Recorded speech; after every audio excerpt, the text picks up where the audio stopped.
Next on Imágenes, Hispanic organizations on the front lines.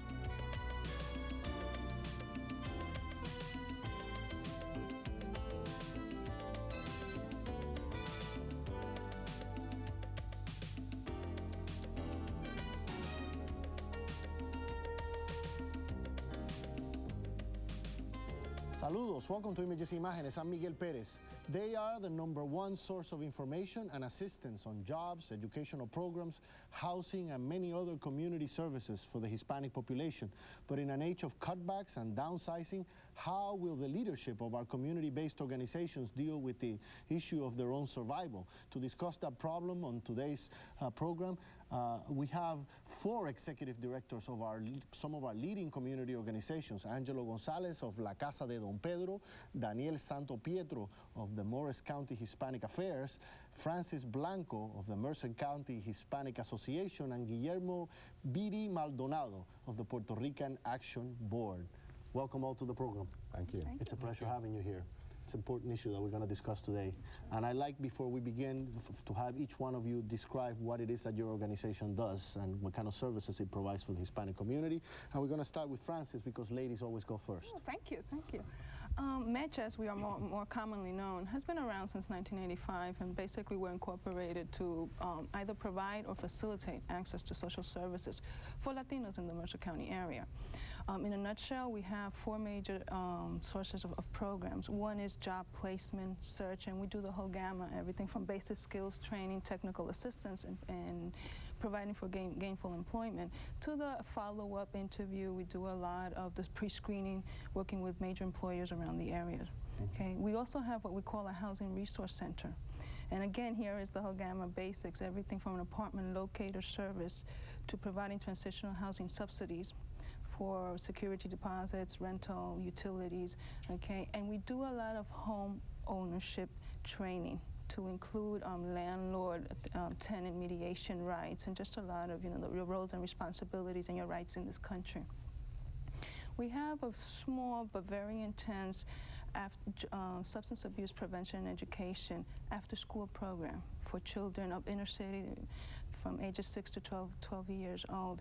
And it has 3 components. One is the substance abuse prevention and education, but we also have a academic tutoring with basic skills, and very much of a cultural development component also that's to that program.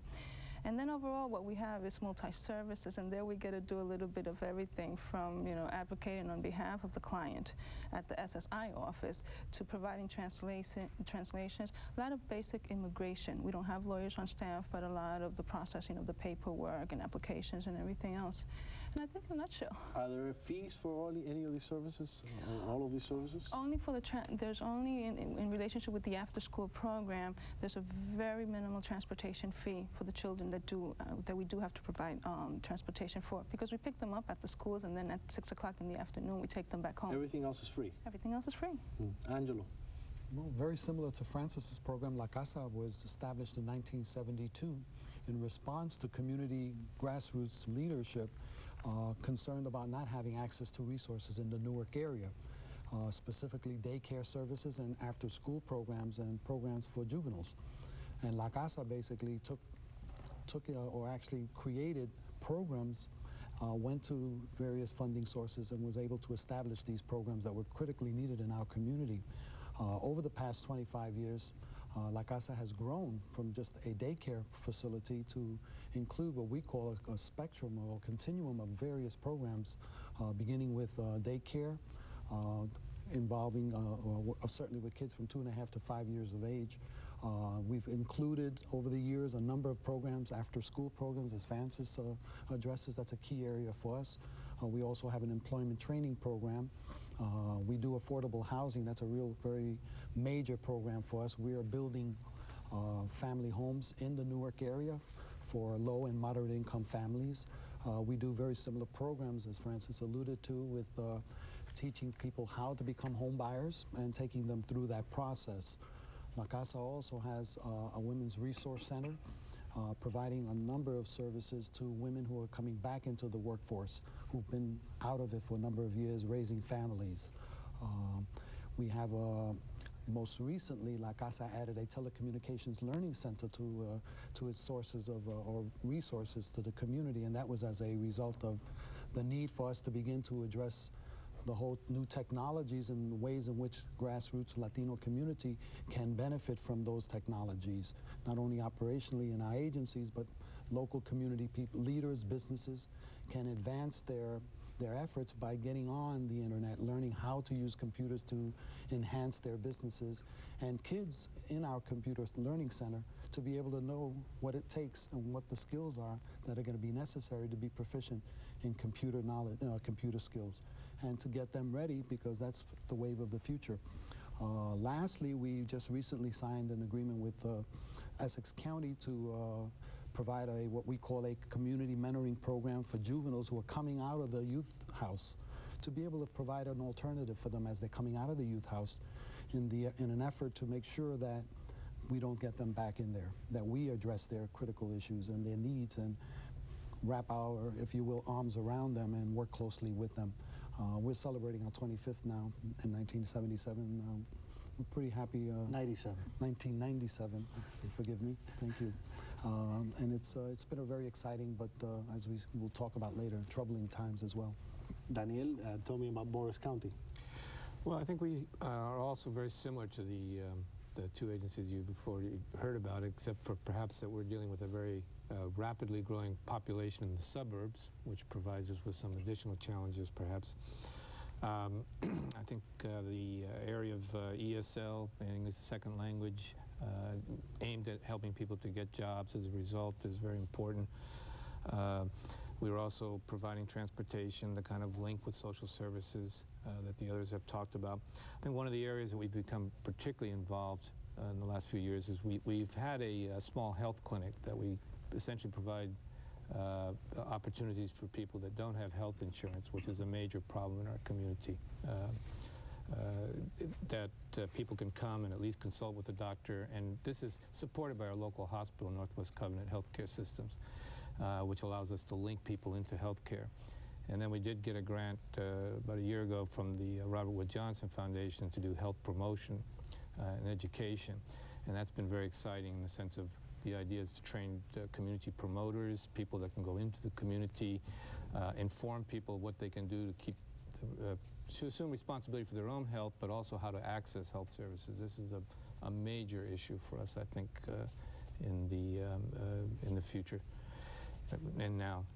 So these are same types of programs, just a little bit different context. Guillermo, tell me about the Puerto Rican Action Board. Well, we just celebrated our 25th anniversary during 1996, and the agency incorporated in 1971 as a modest community-based organization in the city of New Brunswick in Middlesex County. And it started as a food pantry, actually, and some Puerto Ricans got together to basically help those in need, not only Puerto Ricans or Hispanics for that matter, but those that needed assistance with their food. And also started a whole process of English as a second language courses and GED courses for the community. We have grown to be a multi-million-dollar agency that basically has 7 sites in 3 central New Jersey counties, in Middlesex, Monmouth, and Ocean County. And we have some very similar programs from the other organizations here with us. Basically, we can group them into 3 different units. We have what we called our early childhood education centers, 2 major programs there. Title 20 Social Services Block Grant program that we were the first bilingual, bicultural daycare center in the state of New Jersey.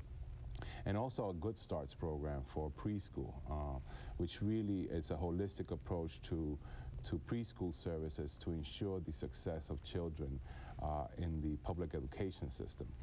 The other unit basically has something like 8 or 9 programs, anything from prevention of child abuse to youth development programs to programs that ensure that Latino children do get into college, into four-year college institutions, as well as multi-service program, job employment, and Are you so talking forth. about a specific area of the state, or are you statewide?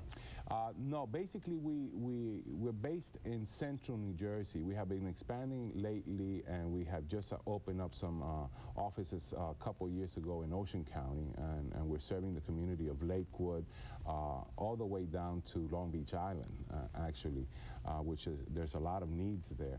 One of the interesting things that's happening with the Hispanic community is that anywhere you go in New Jersey, you'll see a Hispanic community growing. And that's part of what's going on. I think some of our community-based organizations are not really community-based anymore. We also, the other unit that we have does housing development for low and moderate income families, home improvement programs like weatherization of homes, and we also run the home energy assistance program that provides financial assistance to low-income individuals with their heating costs and so forth in Middlesex and Monmouth County. Okay, now that we've established that, where does the money for all this come from? Because you don't charge, for most of these services, you don't charge the individuals that you're helping. You know, how is the atmosphere compared now to how it used to be when this organization started in terms of finances?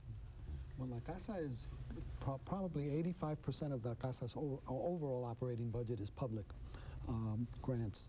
The balance is philanthropic, corporate support, and some fees. As you said, we do charge some fees for some programs that we're able to generate for the budget.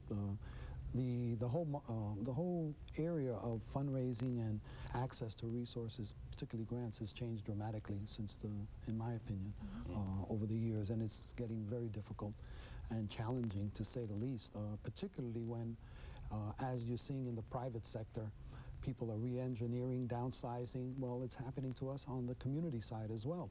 Grants are becoming more and more limited, challenging. There's a lot of competitive processes in place now to be able to access grants, and they're asking for us to be leaner and meaner, just as private sector has had to kind of refashion their thinking in terms of doing business. And funny that you chose those words, leaner and meaner, because the last thing you want to do is be meaner. Precisely. That's right. Precisely.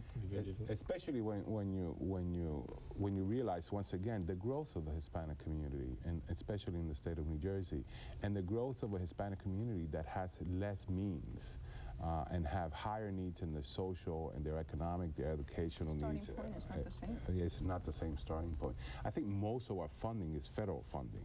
If we really look at the root of the funding, it's federal funding that's being channeled through state sources.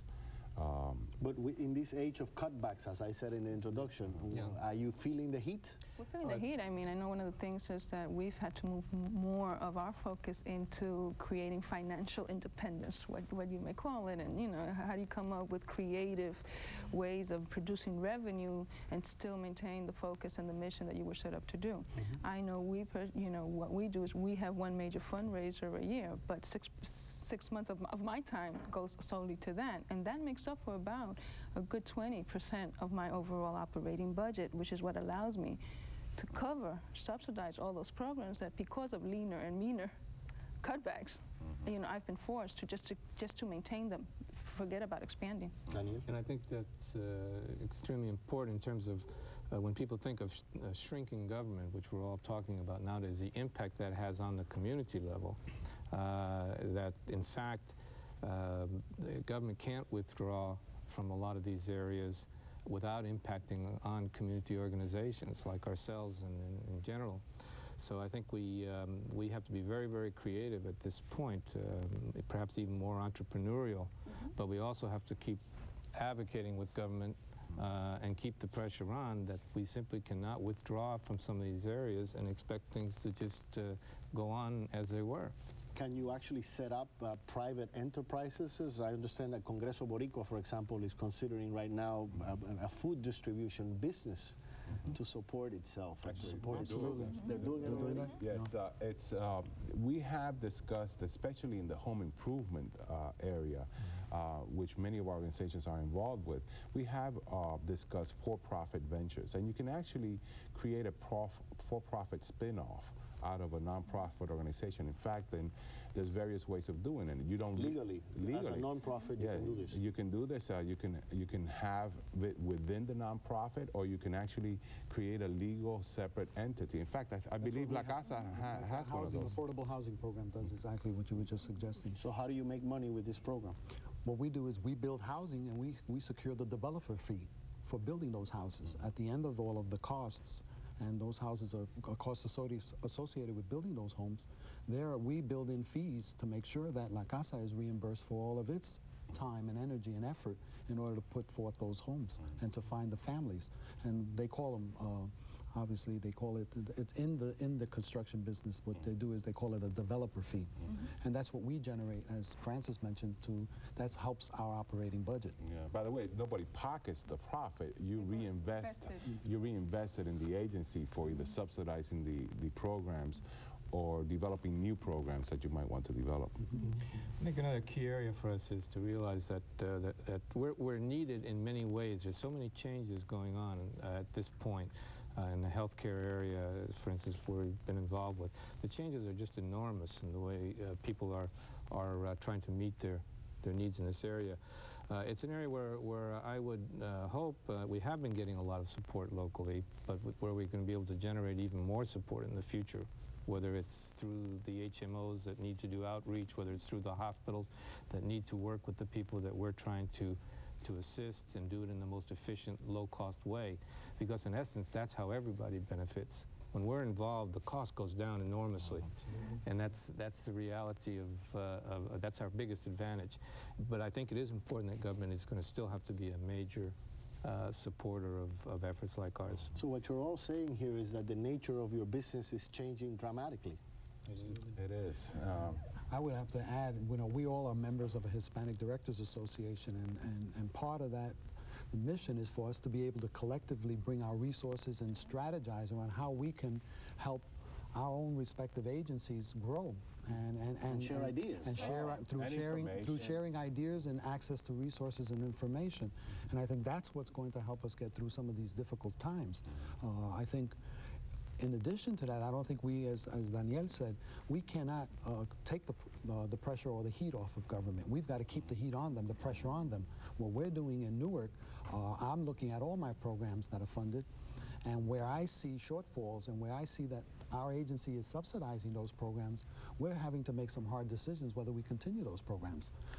And we need to go back and negotiate with government, because if it's not us, then who is it going to be who's going to provide those services? And I think we need to be very aggressive because we're so few, and as Guillo mentioned, our community is growing rapidly and the service base is incredible. But I understand that government is about to do something that's going to double or triple or perhaps quadruple your work in terms of, I'm referring to Work First. Let's tell people what Work First is all about. Daniel? Well, Work First is the name that New Jersey actually is giving to its welfare reform. As we know, there's been a welfare reform at the federal level, and now New Jersey is going to have to adapt its program more or less to comply with the federal reforms. But I think what you're saying is very much true. It's not just a reform of people who are receiving welfare. It's really going to affect the entire way we look at assisting our lower income population.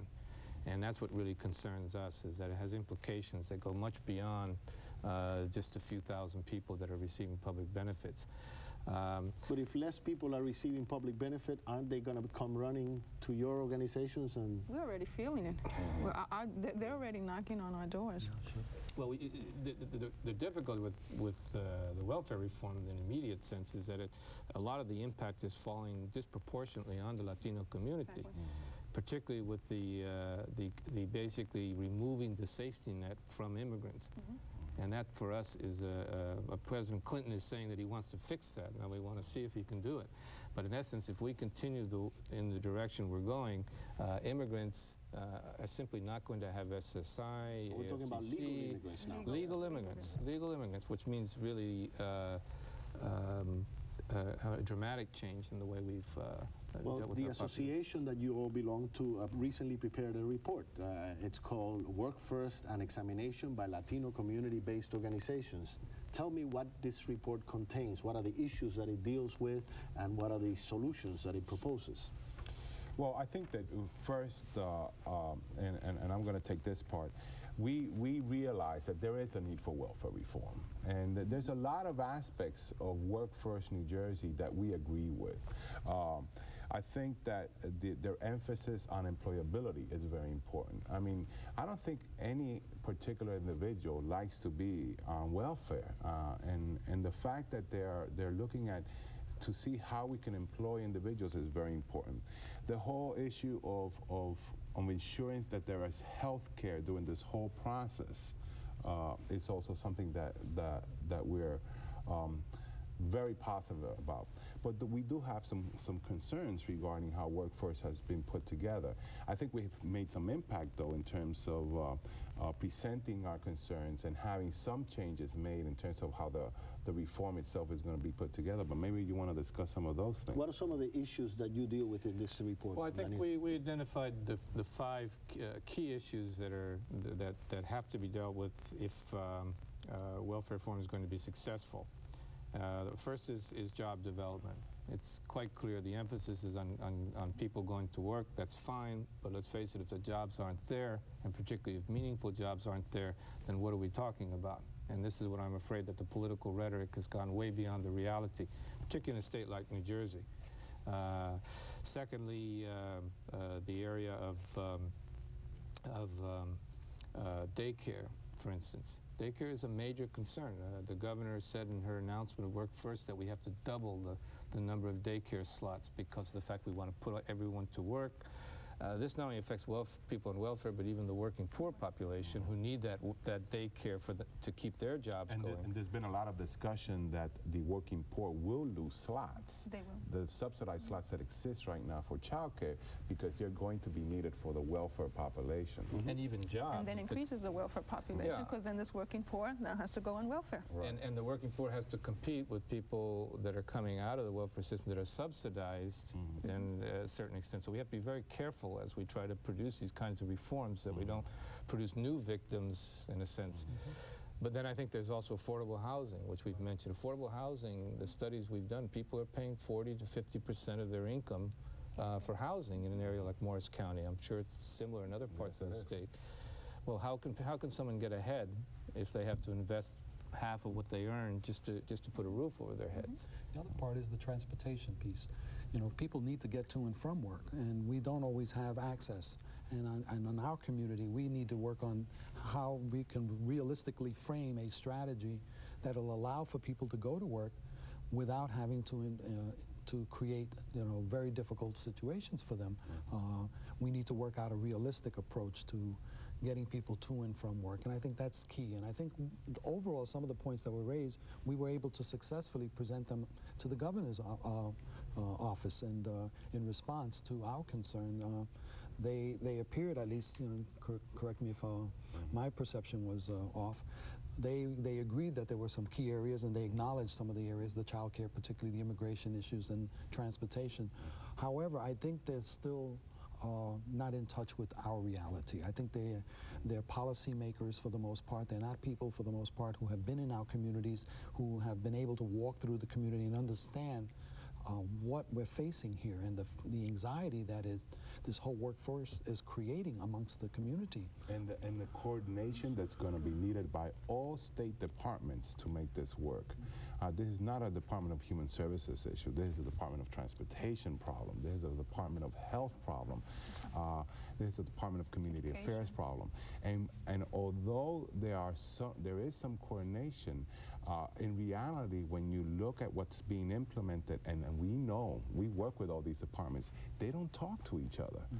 Mid-management in these departments do not speak to each other. So our community is going to get hurt because of this whole situation. How optimistic are you that your recommendations are going to be taken seriously, and that your changes, your suggestions are going to be implemented? Francis, are you optimistic?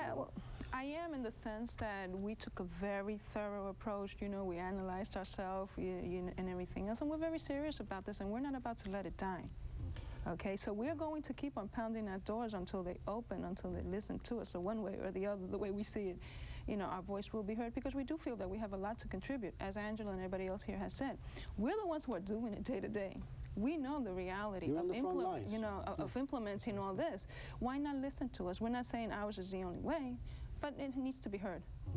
And I think even in the legislation that's working its way through the state legislature right now, we did have an influence there. I would like to say we could even have more influence because although they ameliorated and made, you know, softened some parts of the reform, it's still essentially a punitive reform. You know, if you're poor, you must have a problem. Why aren't you working? And if you don't work, you're within a certain period of time, you're out on the street. Well, that's not the way to reform our society. It's, I agree with Guido that we want people to go to work. That's always been the emphasis. But we have to be very, very rational about this and make sure that we're not letting people fall through the cracks. And my concern on the immigrant side is we have 86-year-old women who are going to lose their SSI benefits within a couple of months. The state has agreed to temporarily assist them. They are going to start a citizenship campaign, which we're going to participate in to try to help these people gain citizenship. But all this is going to be very, very difficult. And just like you said, it's putting an enormous burden on organizations like ourselves to try to rush to this thing. So at a time when you have less money to deal with, you have more work to do. In addition to that, there's a perceived notion that more dollars will be coming forth as a result of the new initiative and the reform. And I have some serious questions whether that is in fact the case. Where is the windfall? Or where is that windfall? Or whether what they're really doing is taking money out of other programs, which has been the case, and reallocating it to other programs. And so we don't really, and we've been asking, especially at the county level, where I am up in Essex County, we've been saying asking the county leadership, well, how much are you expecting from the state in order to implement We'll have to invite plans? all of you. Our time is up in about 6 months or so to see if you got answers to some of those questions you just posed at the end of the program. Thank you very much for being with us. You're doing wonderful work for our community. I'm Miguel Perez, and I'll see you next week on another edition of Imágenes. Hasta pronto.